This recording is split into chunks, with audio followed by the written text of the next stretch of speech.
all know the saying, my dog ate my homework. But is that true? Is it possible for a dog to swallow work and somehow survive?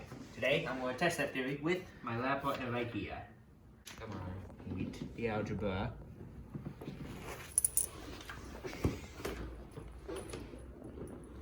Okay, she doesn't want it.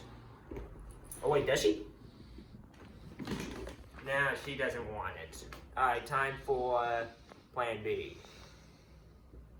Let's see, she might eat it if it's covered in peanut butter. Eh?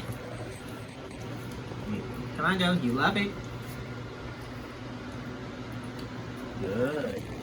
Good girl. Eat my algebra. There's still more.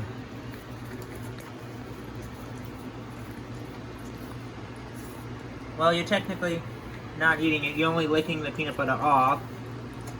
Still got all wet. So, in conclusion, a dog really doesn't eat your homework.